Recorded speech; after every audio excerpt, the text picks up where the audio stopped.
Sebab jika oleh dosa satu orang, maut telah berkuasa oleh satu orang itu, maka lebih benar lagi mereka yang telah menerima kelimpahan kasih karunia dan anugerah kebenaran akan hidup dan berkuasa oleh karena satu orang itu, yaitu Yesus Kristus. Bapak Ibu, teks ini memberitahukan kepada kita tentang perbandingan antara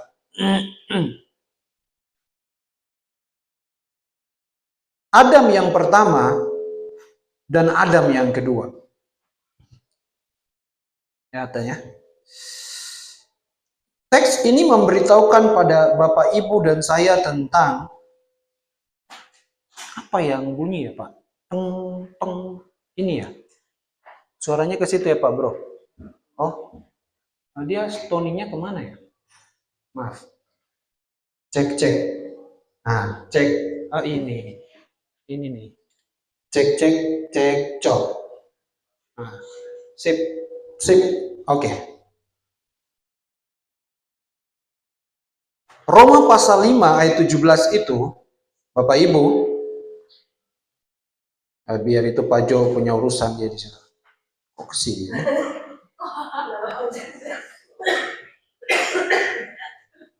Untung dia nggak bunyi apa? Shopee. Nah.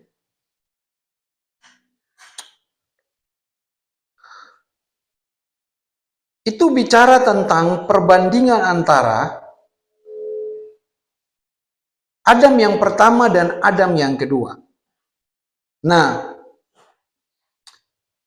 Adam yang pertama itu adalah Adam, Bapak Ibu. Adam yang pertama itu adalah Adam. Adam yang pertama ini adalah Adam yang berbuat dosa. Dosa mengakibatkan hukuman. Jadi waktu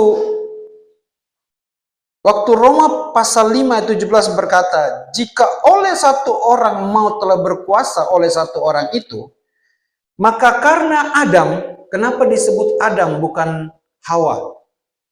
Karena dalam konsep budaya orang Israel dari pertama itu, konsepnya adalah patriark. Laki-laki posisinya satu tingkat di atas perempuan atau wanita.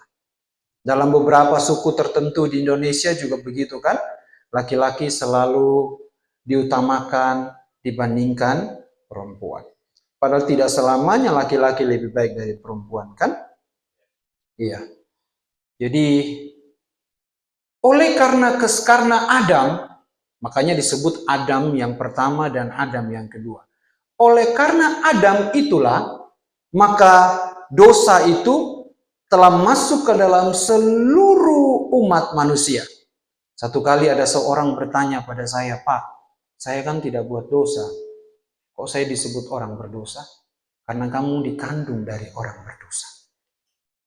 Jadi waktu Adam dan Hawa tidak taat, dalam hal ini kenapa Adam yang disebut?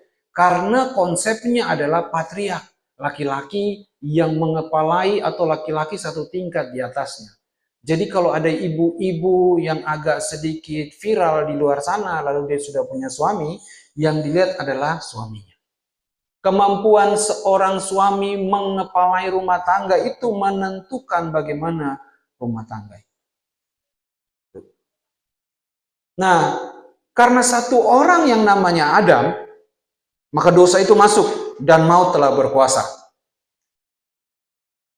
Lebih benar lagi mereka yang telah menerima kelimpahan kasih karunia dan anugerah kebenaran akan hidup dan berkuasa oleh karena satu orang itu, yaitu Yesus Kristus.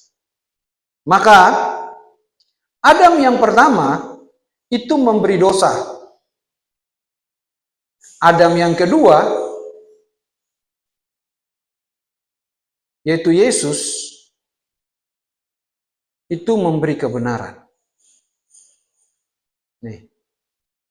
Ternyata teks bilang bukan hanya kebenaran, Ibu Bapak. tapi akan hidup dan berkuasa. Dia bilang di sana bahwa menerima kelimpahan kasih karunia dan anugerah kebenaran akan hidup dan berkuasa. Maka kita mesti lihat kenapa ada kata berkuasa di situ. Bapak Ibu, Adam yang kedua itu kasih karunia, anugerah kebenaran, berkuasa.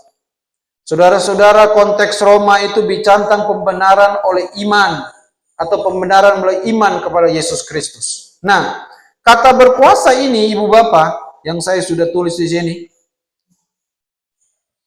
itu berarti memerintah atau menjadi seperti raja. Jadi waktu teks ini ngomong pada Bapak Ibu dan saya, hidup dan berkuasa, berkuasa itu berarti ini. Ini Bapak Ibu, memerintah seperti raja.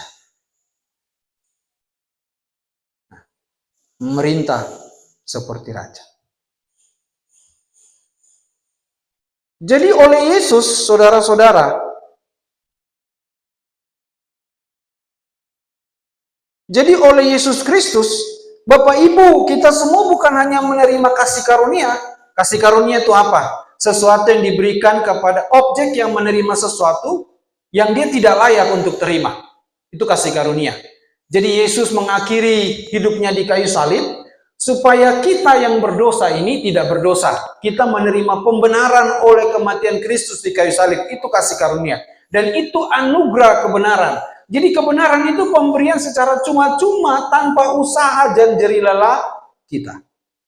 Jadi kita semuanya adalah orang dari satu posisi yang gelap, lalu tiba-tiba terang Allah datang pada kita, lalu menarik kita dari kegelapan itu kepada terang Kristus. Ada istilah Yunani yang menyebutnya eklesia, dipanggil keluar dari kegelapan menuju pada terang Kristus.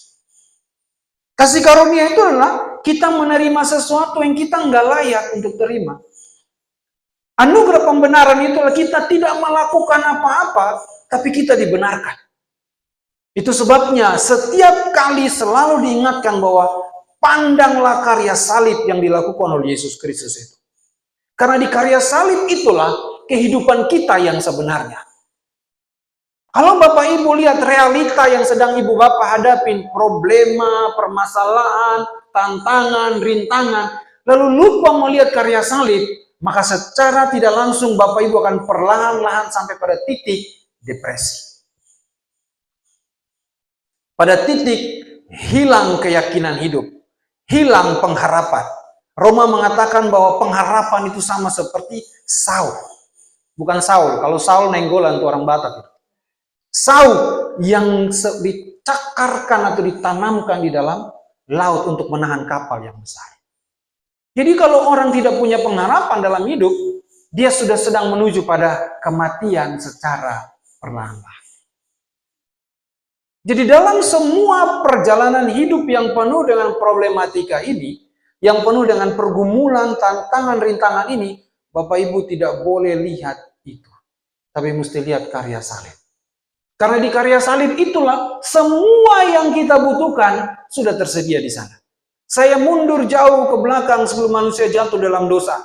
Saya seringkali mengingatkan bahwa Allah menciptakan pada hari pertama, kedua, ketiga, keempat, dan kelima semua hal yang dibutuhkan untuk menunjang keeksistensian kehidupan manusia.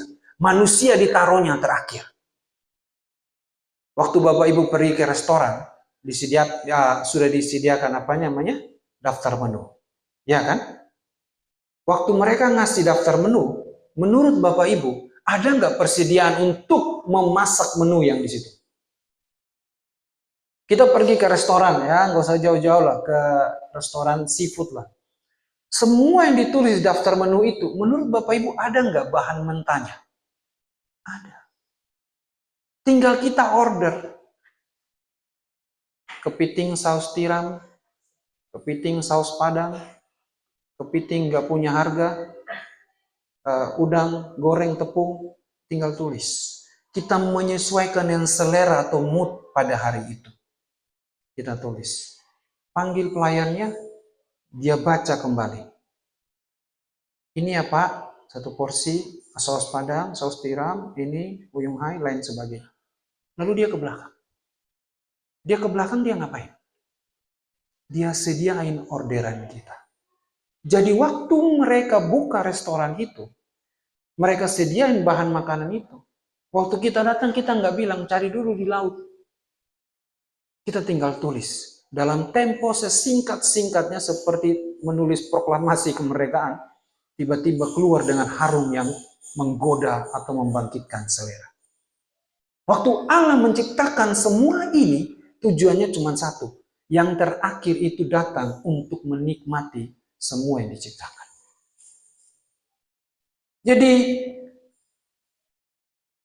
waktu kita mundur jauh ke belakang, peristiwa Taman Eden itu, Allah tuh menciptakan semua dari hari pertama sampai kelima supaya menunjang kehidupan yang namanya manusia.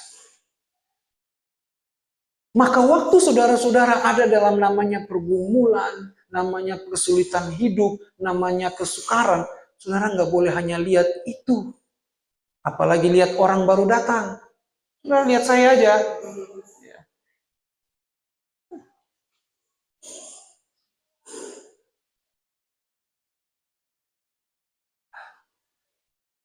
Oke.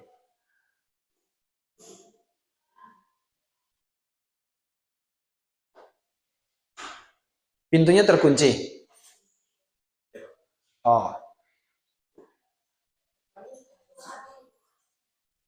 Oh, oke. Jadi waktu Bapak Ibu ada dalam yang namanya kesulitan, kesukaran, problema hidup, jangan ke situ lihatnya. Lalu lihatnya kemana? Lihatnya ke karya salib. Lalu pandang karya salib itu dan cari dari karya salib itu apa yang bisa kita lakukan untuk menyelesaikan ini. Kenapa saudara-saudara? Karena apa yang Yesus lakukan di kayu salib itu menyelesaikan yang tidak bisa kita selesaikan. Itu menyelesaikan yang tidak bisa Bapak Ibu dan saya selesaikan. Dalam pengetahuan kita, dalam skill kita, dalam semua yang kita punya, kita tidak bisa menyelesaikan yang Yesus lakukan di kayu salib.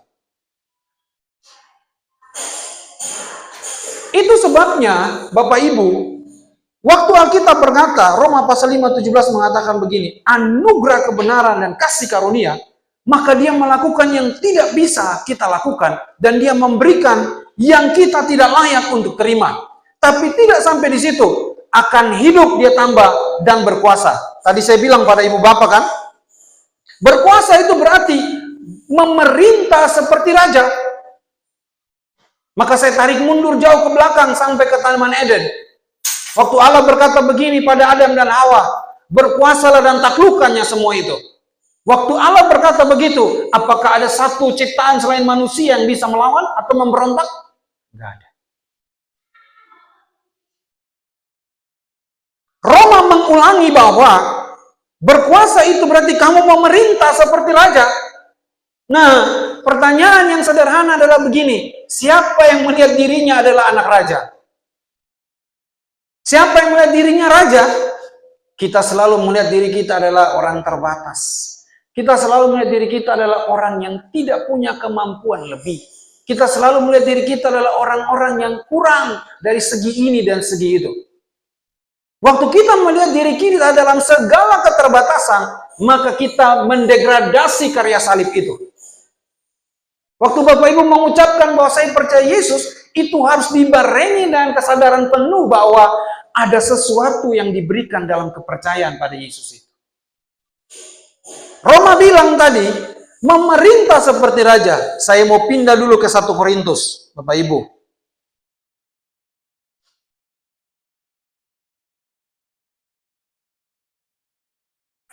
Nih. Ayat 8. Paulus bilang begini kepada orang-orang di Korintus. Korintus ada masalah perpecahan. Ada golongan Apolos, ada golongan Kefas, ada golongan Paulus, ada golongan Yesus Kristus. Jadi dalam perkumpulan orang percaya itu, mereka ada perpecahan. Ada kubu-kubunya. Ada kubu Paulus, ada kubu Apolos, ada kubu Kefas. Kefas itu nama lain dari Petrus ya. Ada kubu yang non Paulus, non Kefas, dan non Apolos. Paulus ngomong begini, kamu telah kenyang, kamu telah menjadi kaya, tanpa kami, kamu telah menjadi raja. Sampai situ dulu. Dia mau bilang begini bahwa semua status yang kamu punya itu karena karya Kristus. Alangkah baiknya kalau benar demikian. Jadi dia mau kasih tahu begini, kamu itu sudah mewarisi menjadi raja. Tapi alangkah baiknya memang begitu. Karena faktanya ada yang namanya perselisihan di situ. Ada yang namanya iri, ada yang namanya cemburu, ada yang namanya satu nggak suka dengan yang lain. Ada yang namanya senyuman palsu, pura-pura baik. Itu situasinya. Maka Paulus tambahin berkata begini, kalau benar demikian, bahwa kamu telah menjadi raja. Dia bukan hanya bicara tentang statusnya Bapak Ibu, tapi dia bicara mentalitas sebagai raja. Dia bukan hanya bicara statusmu sebagai raja, tapi mentalitasmu sebagai raja. Sehingga kami pun turut menjadi raja dengan kamu, kata Paulus. Jadi apalah artinya saya berkata bahwa Bapak Ibu anak-anak Allah, hanya status, tapi tidak punya mentalitas sebagai anak Allah. Apalah artinya saya berkata bahwa Bapak Ibu adalah anak-anak raja, Bapak Ibu adalah raja itu sendiri, tapi Bapak Ibu tidak punya mentalitas sebagai raja. Paulus mau bilang begitu tuh. Kalau kamu punya mentalitas sebagai raja, seperti Yesus, maka kamu tidak datang untuk memecah-mecahkan, tapi mempersatukan. Itu yang Paulus sedang mengajarkan kepada mereka. Roma itu, Paulus menulis bahwa kamu itu berkuasa. Harusnya kamu itu memposisikan dan memerintah seperti seorang raja. Dalam arti bahwa bukan suruh-suruh orang, tapi punya kualitas sebagai raja. Dulu saya nonton film bersama ibu, namanya yang India itu. Mari saya sebut itu. Apa, Mam? Joda Akbar.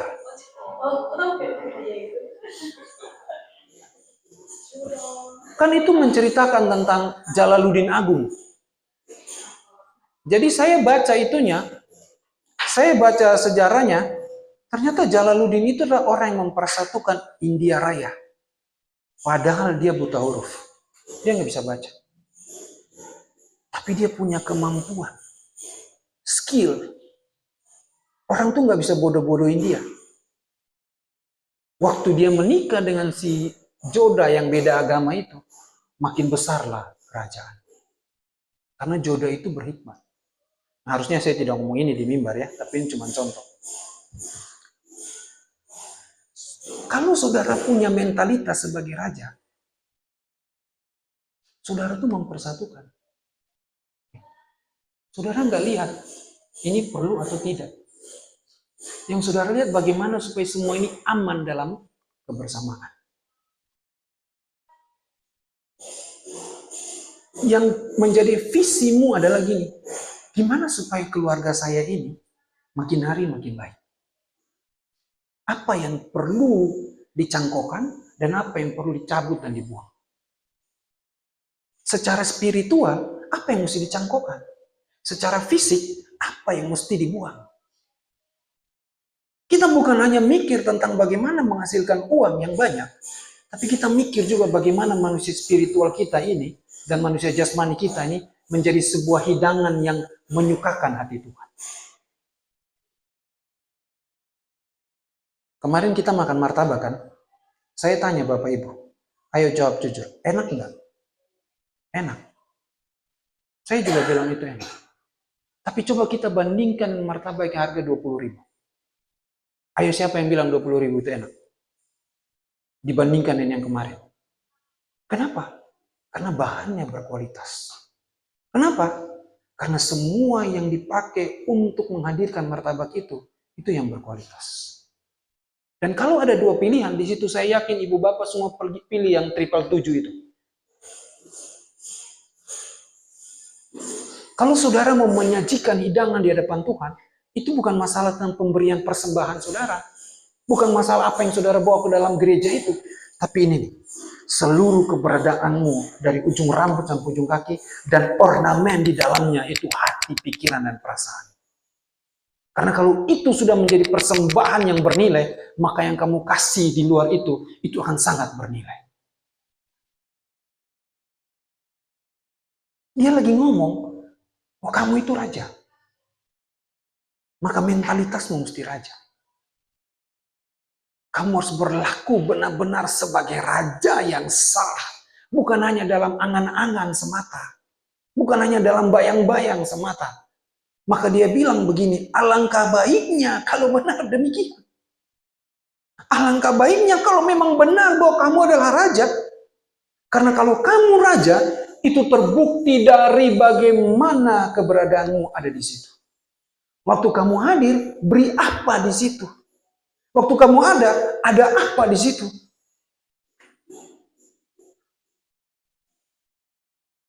Saya kemarin tuh ke toilet belakang, Bapak Ibu.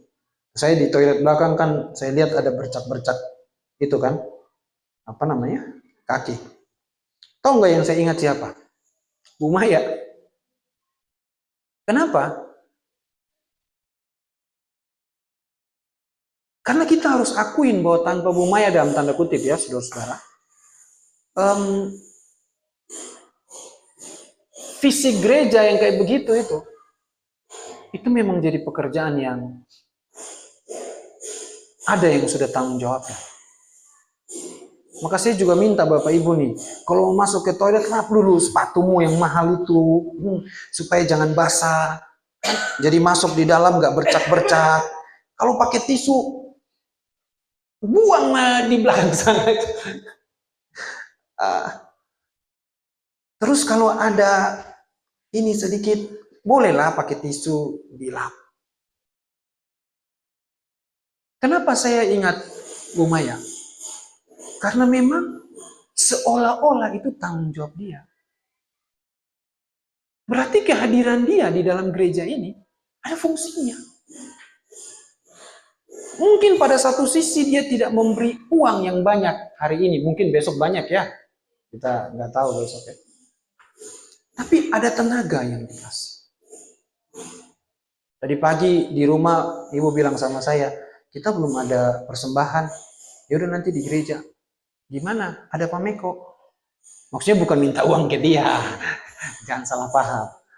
Nanti minta tolong aja Pak Meko drop ke Indomaret. Pak Ronald bilang, udah nanti baterainya Pak Meko yang beli. Berarti kita sama Pak pemikiran, cuman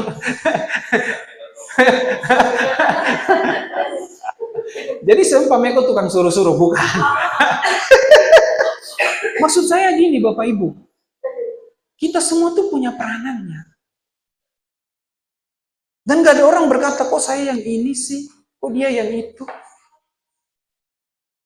Bapak Ibu kita juga mesti akui sampai hari ini kalau kita makan apa Pak Ronaldo dan Bu Maya itu dominan membiayai makan. Dan itu peranan mereka. Saya juga tidak berharap mereka terus dominan, satu hari gantian lah ya. Malah terus-terusan itu, kita dong diganti. Cuman saya tahu bahwa semua ada masanya.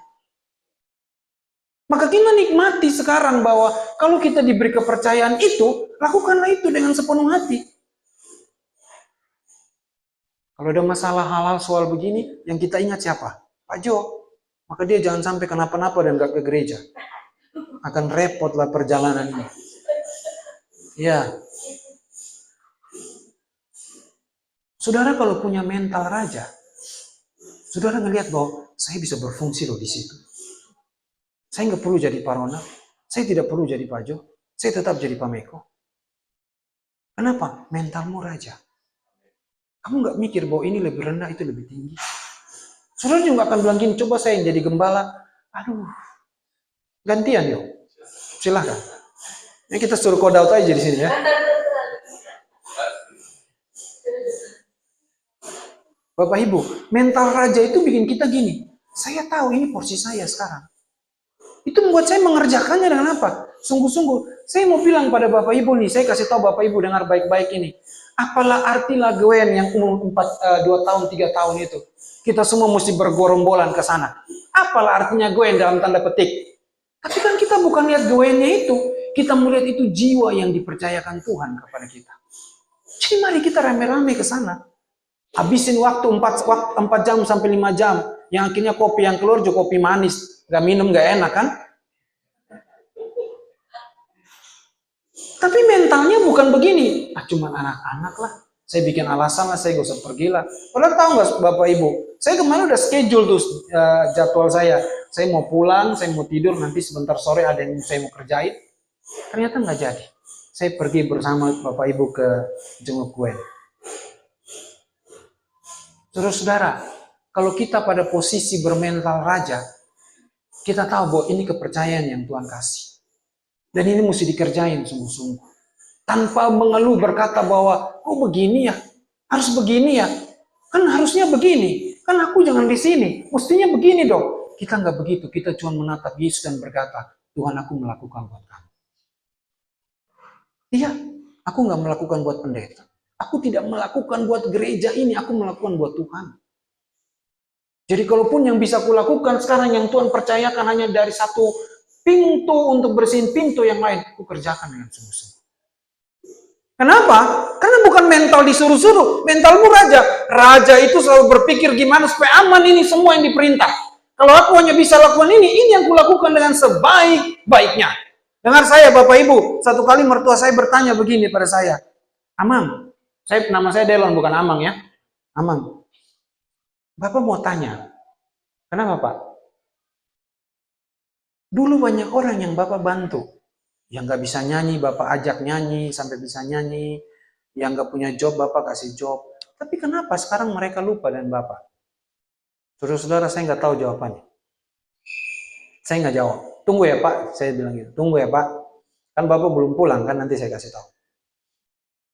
Waktu saya naik sepeda motor, seperti Tuhan kasih hikmat ke saya gini. Bukan cuma dalam dunia ini yang ada investasi bodong dan investasi benar. Dalam hal berbuat baik juga ada investasi bodong dan ada investasi baik.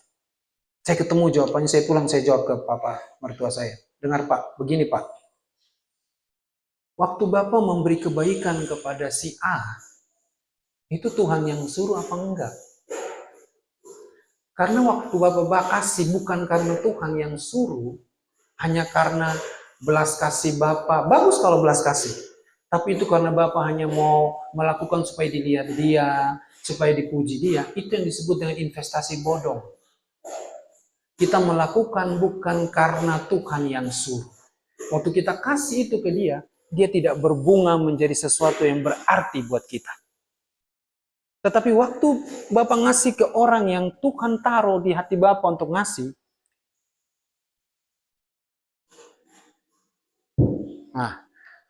waktu Bapak ngasih ke orang yang Tuhan izinkan Bapak kasih, itu yang disebut dengan investasi jangka panjang. Waktu Bapak ngasih ke orang yang tepat yang dipilih Tuhan, satu hari nanti itu berbuah. Mungkin bukan dari dia, tapi dari orang lain yang Tuhan pakai untuk menolong Bapak. Saudara-saudara, Mazmur berkata begini, tidak pernah dilihatnya keturunan orang benar meminta-minta. Itu sebabnya saya bilang pada Bapak Ibu, saudara mesti berdoa tiap hari minta hikmat sama Tuhan. Supaya di momen-momen yang krusial itu, saudara tahu mesti ngapain. Saudara tahu mesti buat apa.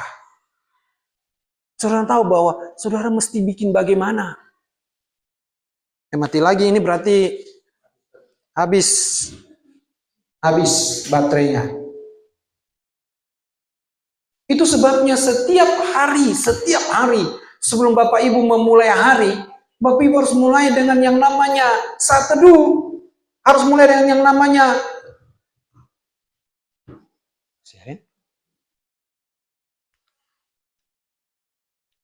Bapak Ibu mesti mulai dengan yang namanya saat teduh. Minta roh Tuhan menuntunmu sepanjang hari itu. Supaya setiap langkah yang kamu ambil tepat. Dan sesuai dengan selera Tuhan. sesuai dengan hati Tuhan. Kalau tidak nanti Bapak Ibu berseberangan, satu hari nanti kita bisa dikecewakan oleh orang-orang itu. Dia bilang,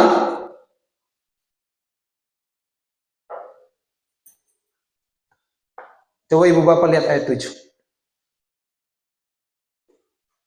Sebab siapakah yang menganggap engkau penting? Ini dia ngomong kepada orang Korintus.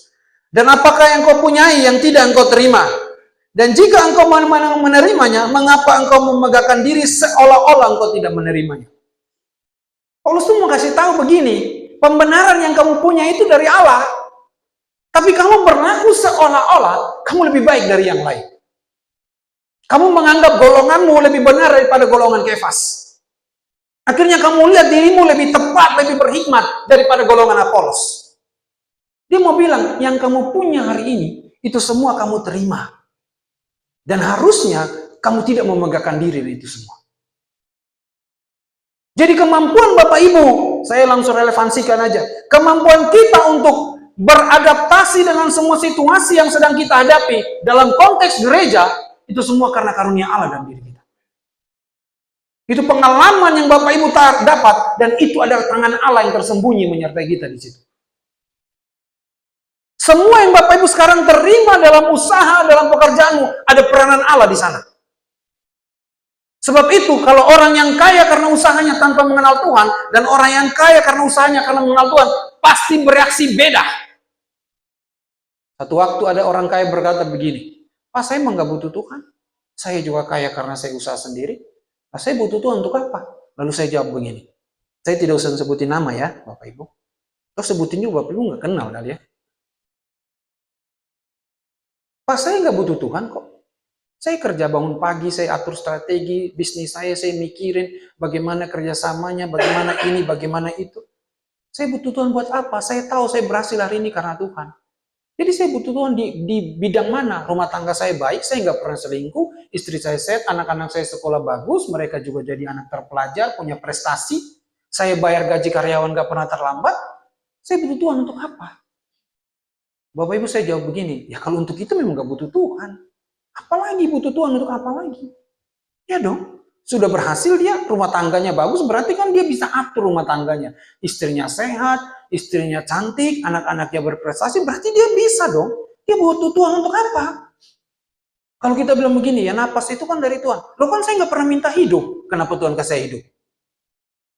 Ya dalam posisi itu saya berkata, memang Bapak gak butuh Tuhan lagi. Gak usah kita ngomong Tuhan di sini. Oleh karena jerih lelah Bapak sudah menjadi orang berhasil. Udah selesai. Kita nggak perlu ngomong Tuhan. Tapi boleh saya bertanya? Boleh Pak. Dia pikir saya mau bertanya bisnis. Pernahkah Bapak bertanya, kalau Bapak mati kemana?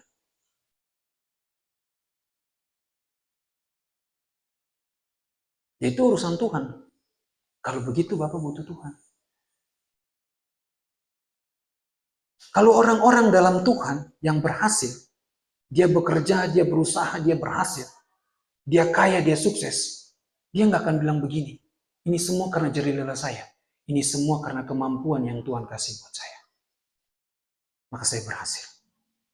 Tapi orang-orang yang tidak dalam Tuhan akan berkata, ini jerih lelah saya, dan kita nggak boleh bantah itu, bahwa mereka berjerih lelah. Dan saya juga akan bantah kalau Bapak Ibu berhasil karena jerih lelah. Tapi Bapak Ibu tahu, bahwa jerih lelahmu itu karena ada Tuhan di sana. Itu bedanya. Itu sebabnya orang yang berjerih lelah dan sadar bahwa itu karena Tuhan, tidak pernah menggenggam erat semua yang ada pada dia itu. Jadi dia selalu berkata, untuk kemuliaan Tuhan. Saudara tahu cerita tentang siapa? Rockefeller? Tahu ya? Saya singkat aja. 90% untuk Tuhan, 10% untuk dia. Tapi kalau saya punya penghasilan kayak dia, nggak apa-apa 90% buat Tuhan. Itu ada tuh, baca aja di Google. Rockefeller, itulah. Saudara-saudara, saya mau bilang begini pada Bapak Ibu. Kita ini memang harus usaha, harus pikir bagaimana cara supaya kita bisa hidup. Itu tanggung jawab kita, amin. Itu tanggung jawab kita. Jangan suruh Tuhan yang pikir bagaimana kita hidup. Kita mesti pikir bagaimana kita hidup. Kita mesti cari strategi bagaimana supaya kita bisa bertahan hidup. Kita mesti pikir bagaimana supaya kita bisa berkompetisi dengan orang. Harus pikir itu. Jangan suruh Tuhan yang mikir. Kita yang mesti pikir itu. Tapi waktu kita mengeksekusinya, minta tolong Tuhan, sertai aku ya. Kebanyakan orang suruh Tuhan yang mikir. Tuhan yang tanggung jawab, aku tinggal melakukannya. Enggak. Kita melakukan, kita pikir bagaimanapun. Kita pikir bagaimana kita melakukan strateginya seperti apa. Waktu kita mengeksekusi, minta tolong, Tuhan tolong bantu saya.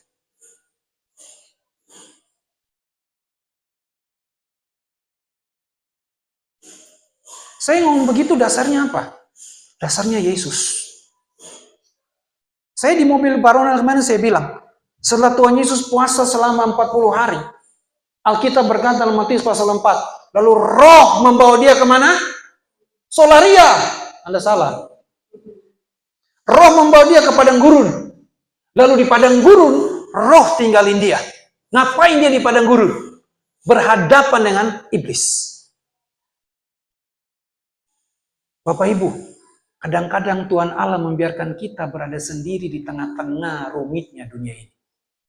Maka Alkitab berkata kita seperti domba di tengah-tengah serigala liar. Kadang-kadang Allah biarin kita seperti sendiri. Kita tidak punya teman, kita tidak punya backingan, kita tidak punya gandengan, kita tidak punya sandaran. Allah biarin kita sendiri di situ. Tapi seperti Bapa yang sayang pada anaknya, dia memantau dari kejauhan. Dia tahu kapan dia mesti tampil dan menyelamatkan kita. Itu sebabnya saya beritahu pada Bapak Ibu, bertanggung jawab dengan hidup kita. Amin. Pikirin hidup kita, usahakan hidup kita, bertarung sehebat-hebatnya. Jangan pernah menyerah. Tapi jangan lupa minta tolong, Papa lagi. Bapak sertai aku. Kenapa? Karena kita raja. Saudara tahu kisah Alexander the Great? Alexander Agung? Tahu ya? Kan dia masih muda tuh waktu perang mengelilingi Eropa dan Asia. Dia meninggal usia 32 atau 35 tuh. Pokoknya masih muda deh. Tapi dia menaklukkan Eropa dan Asia lewat strategi. Waktu dia mau mengakhiri hidupnya, para jenderal, para tangan kanannya bertanya begini, Kisanak di Rosableng gitu ya. Anggaplah bilang, Tuan, pada siapa engkau mewariskan kekuasaan ini? Apa jawab dia? Siapa yang lebih kuat, dia akan mewariskan. Dia akan mewarisi. Bapak Ibu, saudara percaya bahwa saudara lebih kuat dari dunia ini? Amin. Maka bertarunglah, kalahkan dunia ini. Jangan mau dikalahkan dunia. Jangan mau dikuasai dunia. Kita lah yang mesti menguasai dunia. Amin. Kita lah yang mesti bertarung mengalahkan dunia ini. Dan ingat baik-baik, seperti Yesus menaklukkan kayu salib, kita pun bisa menaklukkannya. Kenapa begitu? Karena Bapa menyertai kita. Maka dia bilang tadi kan, kita sudah menerimanya. Tapi jangan memenggakkan diri.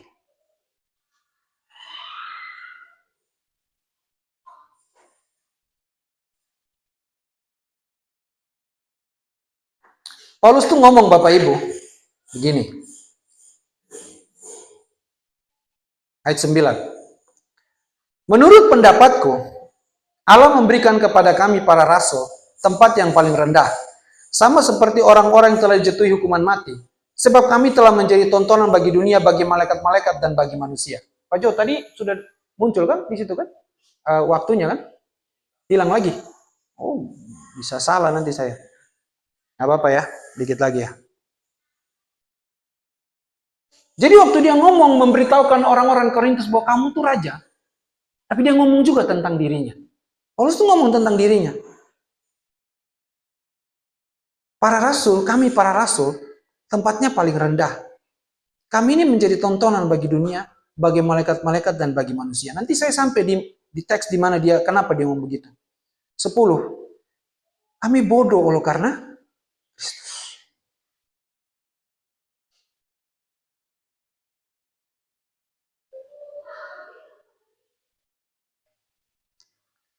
Tetapi kamu arif dalam Kristus.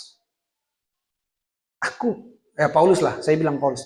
Paulus bilang gini, aku bodoh dalam Kristus. Tapi kamu arif.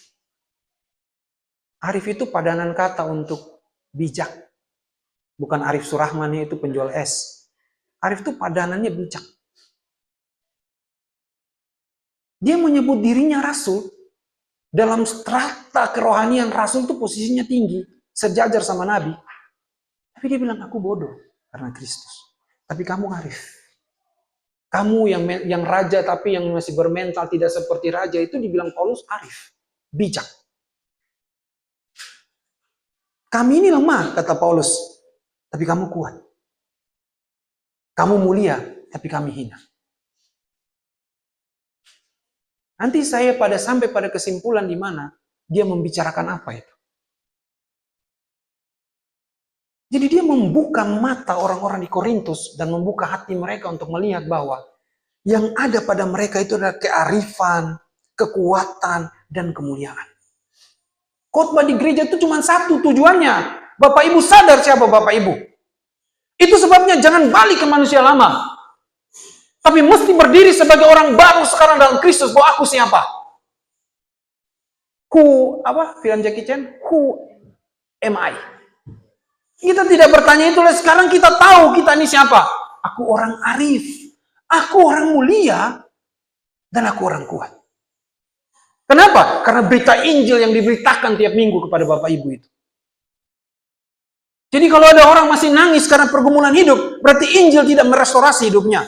Jadi kalau orang masih takut karena hidup, berarti Injil tidak merestorasi dia.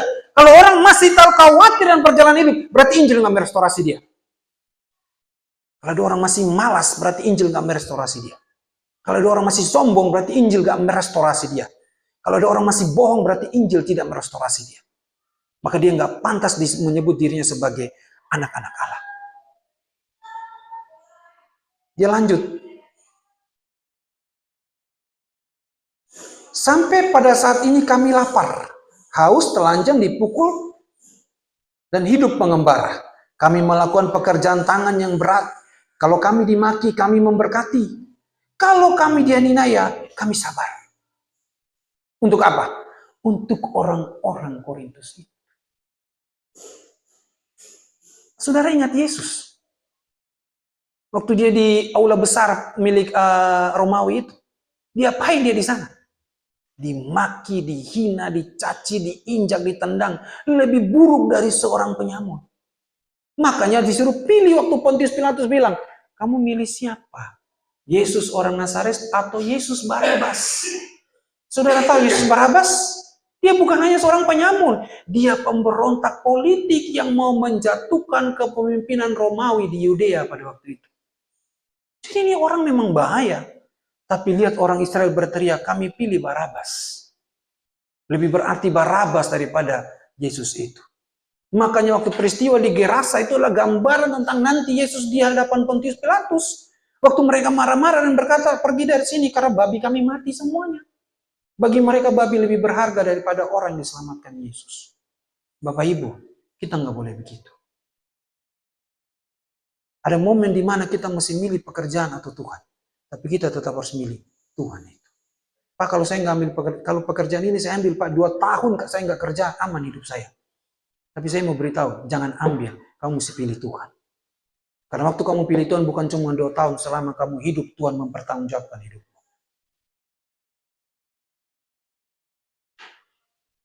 Bapak Ibu, saya ngomong begini karena saya ketemu banyak orang yang hari Minggu tidak ke gereja karena urusan bisnis. Mudah-mudahan, jangan mudah-mudahan ya, tapi semua orang dalam gereja ini hari Minggu harus ke gereja. Ya, kalau bisa di gereja ini. Saya ketemu banyak orang yang karena bisnis, aku nggak ke gereja dulu. Tapi kita tidak boleh begitu.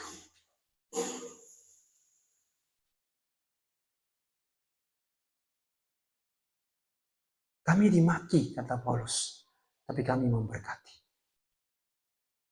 Yesus bilang apa di kayu salib? Bapa, ampuni mereka. Karena apa? Mereka nggak tahu apa yang mereka buat. Saudara bayangin tuh ya. Kan dunia akan datang kan? Yesus akan datang sebagai raja kan? Dalam ketuhanannya masa dia lupa orang-orang itu? Kalau ketemu gimana mereka menatap wajah Yesus? Gimana? Saya sendiri kadang-kadang merenung dalam banyaknya kesalahan saya. Ketika ketemu Tuhan Yesus kalau diizinkan, gimana saya lihat Yesus nih? Gimana tuh saya pandang Tuhan Yesus? Bahwa dulu saya juga pernah meragukan Yesus, saya juga pernah marah dan kesal dengan Yesus. Gara-gara apa? Gara-gara pelayanan. Jadi saya terluka tuh gara-gara apa, Bapak Ibu? Bukan gara-gara teman-teman saya. Bukan gara-gara orang tua saya mau udah lewat lah. Tapi banyak kan karena pelayanan. Dan waktu saya terluka karena pelayanan, siapa yang saya marahin, Bapak Ibu? Ya Tuhan Yesus yang punya pelayanan. Saya pernah kesal dengan Tuhan dan saya bilang, saya nggak berdoa Tuhan. Dan saya buktikan saya nggak berdoa. Satu waktu saya sudah gelisah, saya pingin doa, tapi saya tahan diri saya nggak mau doa. Pokoknya saya nggak berdoa.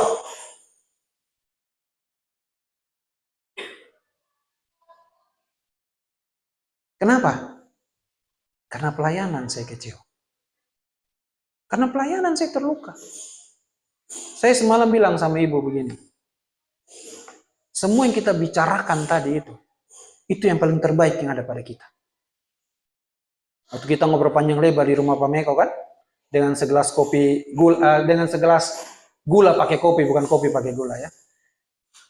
Itu semua yang terbaik yang ada pada kita. Saudara bayangin ya, saudara ngasih yang terbaik buat saya.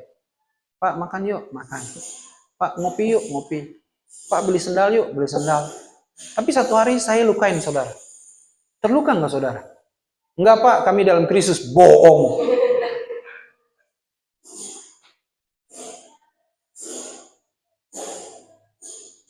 Tapi orang yang menyebut dirinya raja, dia tahu bahwa kalau dia mengalami itu, ada peranan Tuhan di situ. Allah sedang bekerja dalam segala sesuatu yang kita jalanin ini. Untuk apa? Untuk Allah? Untuk kita. Maka saya berubah perlahan menjadi dewasa untuk memahami bahwa Allah sedang bekerja di situ. Dan dari situ saya melihat banyak hal. Dan saya tahu sekarang bagaimana untuk menghadapi orang. Saudara-saudara, Bapak Ibu mesti ingat satu hal nih. Bahwa kalau Bapak Ibu dipilih sama Tuhan melayani Tuhan, Bapak Ibu berarti mentalnya bagus. Kenapa? Karena Tuhan pakai orang yang bermental bagus. Pak, saya nggak mental bagus. Anda sedang dilatih Tuhan untuk memiliki mental bagus. Kita memang dari tidak bagus semuanya. Ilmu psikologi dasar bilang begini. Manusia itu yang paling pertama dalam dirinya adalah mementingkan dirinya sendiri. Itu sebabnya Undang-Undang Dasar bilang menempatkan kepentingan golongan di atas kepentingan pribadi. Dia belajar dari mana itu?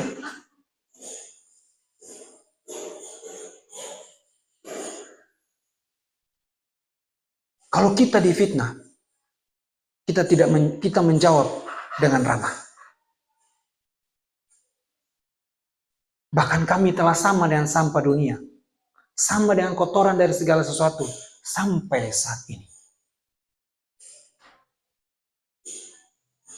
Hal ini kutuliskan bukan untuk memalukan kamu, tapi untuk menegur kamu sebagai apa? Anak-anakku yang kukasihi. Ya lanjut. Sebab sekalipun kamu mempunyai beribu-ribu pendidik dalam Kristus, kamu tidak mempunyai banyak bapa, karena akulah yang dalam Kristus Yesus telah menjadi bapamu oleh Injil yang kuberitakan kepada kamu. Sebab itu, ini yang saya mau beritahu kepada Bapak Ibu. Sebab itu, aku menasihatkan kamu, turutilah teladanku. Maka pada ayat 17, dia menjelaskan kepada kita semua, justru itulah sebabnya aku mengirimkan Timotius kepadamu, Timotius, yang adalah anakku yang kekasih, yang setia dalam Tuhan. Ia akan memperingatkan kamu akan hidup yang kuturiti dalam Kristus Yesus. Jadi semua yang Bapak Ibu lihat tadi Paulus presentasikan kepada orang-orang di Korintus, satu saja yang menjadi dasarnya. Dia mengikuti teladan Tuhan Yesus Kristus. Jadi nggak ada teladan lain yang dia turutin. Dia cuma mengikuti teladan Yesus. Jadi waktu dia dalam posisi dia tidak dihargai, dalam posisi dia tidak diperlakukan dengan baik, dia tetap ingat tentang Yesus yang dia ikutin itu. Jadi pada posisi waktu Bapak Ibu dalam keadaan terjepit sana sini, muka belakang, Ibu Bapak cuma mesti ingat bahwa kita sedang mengikuti teladan Kristus. Cuman itu. Kita tidak punya tujuan yang lain. Tujuan kita cuma satu, mengikuti teladan Yesus. Kenapa? Karena Yesuslah yang menjadi prioritas dalam hidup ini. Itu apa yang bunyi itu? Sudah habis waktu? Oh, berapa menit, Pak? 50. Oke. Saya suruh Pak Jo bikin timer supaya jangan terlalu lama. Karena dari muka-muka Bapak Ibu tuh kadang-kadang kapan selesai.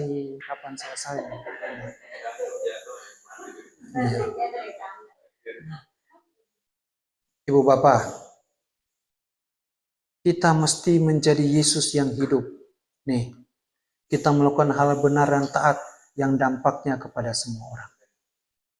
Saudara mesti jadi Yesus yang hidup. Bapak Ibu,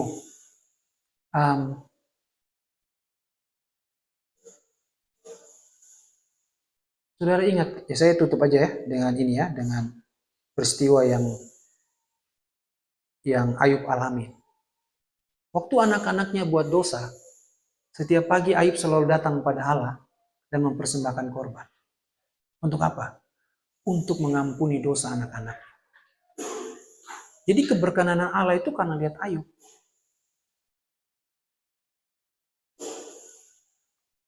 Bapak Ibu mesti menemukan bahwa Allah berkenan kepadaku. Dan keberkenanan Allah kepadaku membuat orang-orang di sekelilingku juga ikut diperkenankan di hadapan Allah. Kalau saudara ini menjadi kayak Abraham dalam peristiwa Sodom dan Gomora, Abraham bilang begini, kalau seandainya ditemukan 50 orang benar, apakah Allah akan memusnahkan Sodom dan Gomora? Allah bilang enggak. Tapi diskusi itu sampai pada 5 orang. Saudara tahu, 5 orang pun tidak ditemukan. Tapi kenapa Allah mau diskusi dengan Abraham? Karena Allah berkenan pada Abraham. Kita mesti mendapatkan perkenanan Tuhan. Lalu oleh karena perkenanan Tuhan dalam kita itulah, semua orang di sekeliling kita ikut berkenan di mata Tuhan. Maka hati kita, perasaan kita, dan pikiran kita mesti kita sesuaikan dengan kehendak Allah itu. Karena hanya dengan begitu, Bapak Ibu, keberkenanan Allah itu turun pada kita. Saya mau beritahu pada Bapak Ibu begini. Jadilah orang dalam rumah tanggamu yang waktu Tuhan Allah lihat kamu, waktu Yesus lihat kamu, kasih karunia itu berlimpah-limpah. Udah gak lihat kiri kananmu, dia cuma lihat kamu aja. Seolah-olah jatuh cintanya kepada kamu itu membuat yang gak berkenan pun dia mencintainya. Berdirilah menjadi orang yang sangat dicintai Tuhan. Yang waktu Tuhan lihat kita, membuat orang di sekeliling kita pun ikut dicintai Tuhan. Membuat semua orang yang bersama kita pun ikut dampak dari keberkenanan kita di hadapan Tuhan itu.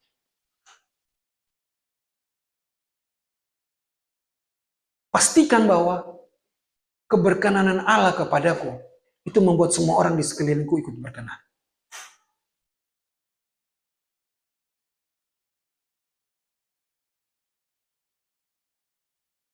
Jadi waktu Tuhan melihat suamimu, maka dia membenarkan suamimu bukan karena semata-mata suamimu, tapi karena dia lihat kamu.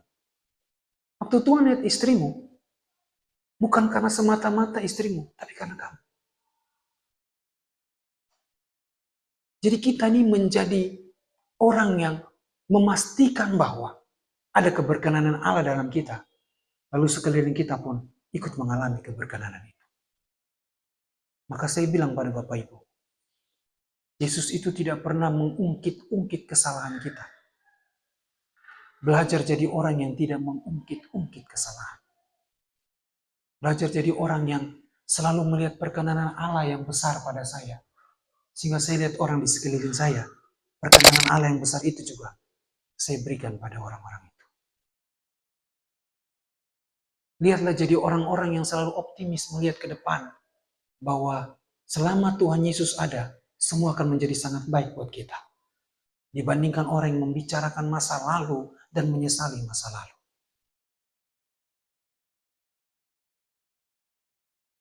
Sadari bahwa kasih karunia Tuhan kepada kita itu udah sangat besar, lebih besar dari apapun. Itu sebabnya kita nggak pantas untuk bicara tentang kesalahan orang. Kita hanya pantas bicara tentang kasih karunia Tuhan yang besar dalam diri kita itu. Sehingga walaupun orang ada keliru dengan kita, karena kasih karunia itu memampukan kita menerima kekeliruan itu. Tadi pagi saya saat teduh, Bapak Ibu. Saya nyanyi-nyanyi. Tiba-tiba saya nyanyi satu lagu yang muncul sendiri dari dalam hati saya. Kurang lebih lagu itu bilang begini. Karena besarnya anugerah Tuhan dalam hidup, karena besarnya anugerah Tuhan, itu menutupi banyak kesalahan saya. Dan kasih Tuhan itu lebih tinggi daripada langit yang biru. Bahkan lebih dalam dari lautan itu. Ya, sambil saya doa, saya nyanyi-nyanyi itu, saya menyadari bahwa ada banyak kesalahan saya. Dan seharusnya saya tidak pintar melihat kesalahan orang. Saya harus pintar melihat kesalahan saya yang diampuni Tuhan. Dan saya menerima banyak kasih karunia. Roma, tunggu saya ke Roma dulu ya. Roma, saya mau tutup nih. Pak Jo, sebentar ya Pak Jo. Jangan kasih kode terus ya. Nih Pak. Roma pasal 5 ayat 20. Tetapi hukum Taurat ditambahkan supaya pelanggaran menjadi semakin banyak. Dan di mana dosa bertambah banyak, di sana kasih karunia menjadi limpah-limpah. Jadi dosa sebesar badan saya, kasih karunia dua kali lipat badan saya. Pak Ronald tidak usah ketawa Pak. Ya, jadi kasih karunia itu lebih besar daripada dosa itu. Jadi sewaktu saya lihat kasih karunia Tuhan yang besar pada saya, harusnya kesalahan orang pada saya itu kecil. Saudara-saudara mau diberkati Tuhan kan? Jangan lihat kesalahan dan jangan lihat masa lalu. Lihat kasih karunia Tuhan yang berlimpah pada kita. Dan kita pun mesti kasih karunia itu pada orang lain. Bersayang-sayangan lebih baik daripada bicara tentang kesalahan. Memaafkan lebih baik daripada mengungkit-ungkit. Iya, saling mendoakan lebih baik daripada saling menuduh. Membenarkan lebih baik daripada menyalahkan. Saling mendukung lebih baik daripada saling menyalahkan. Saudara-saudara, kita semua pernah salah. Amin. Tapi kesalahan kita ditanggung Yesus di kayu salib. Dan dia nggak pernah bilang, Belon, 3 tahun yang lalu kamu begini, 3 bulan yang lalu kamu begini, 1 bulan yang lalu kamu begini, 2 hari yang lalu kamu berpikir begini, kamu pernah lo marah sama istrimu, kamu pernah nyalain istrimu. Tuhan nggak pernah ngomong begitu sama saya. Tuhan selalu tunjukin kebaikannya pada saya. Banyak orang menyakiti saya dalam gereja, tapi Tuhan juga beri orang-orang baik kepada saya dalam gereja. Tapi bukan Bapak Ibu, jangan GR. Ya, banyak orang menyakiti dalam pelayanan, tapi banyak orang juga Tuhan kasih untuk membalut hati yang luka itu. Banyak orang bikin menangis, tapi saya nggak pernah tunjukin saya nangis. Di dalam doa kadang-kadang saya nangis dan saya kecewa. Tapi Tuhan juga kadang-kadang bikin saya tersenyum dalam hati melihat situasi-situasi baru. Itu sebabnya saya bilang pada Bapak Ibu, Anda belum pernah di posisi saya, tapi saya pernah di posisi Bapak Ibu. Percayalah bahwa hanya satu tujuan Kristus dalam hidup kita, maksimal dan berdampak bagi Tuhan. Dan itu yang Bapak Ibu mesti kejar. Kalau bersama saya, ayo, tidak bersama saya juga harus bersama saya. Tapi saya berdoa Bapak Ibu, saudara berdampak bagi pekerjaan Tuhan. Buatlah banyak orang tersenyum dengan kehadiranmu. Bukan cuma istri, suamimu, atau mertuamu, kakak adik, iparmu. Tapi orang-orang di luar itu juga mesti tersenyum dengan kehadiran. Dimanapun kamu ada, kamu mesti jadi sesuatu bagi orang itu. Allah mengampuni kita berulang-ulang-ulang. Karena Allah mau kita jadi berkat berulang-ulang buat orang. Satu terakhir, jangan hitung perbuatan baik kita pada orang lain. Tapi hitunglah perbuatan baik Allah kepada kita. Sehingga kita bisa berbuat baik terus-menerus kepada orang lain. Saya tidak bilang jangan tanya negara bisa beri apa pada kita.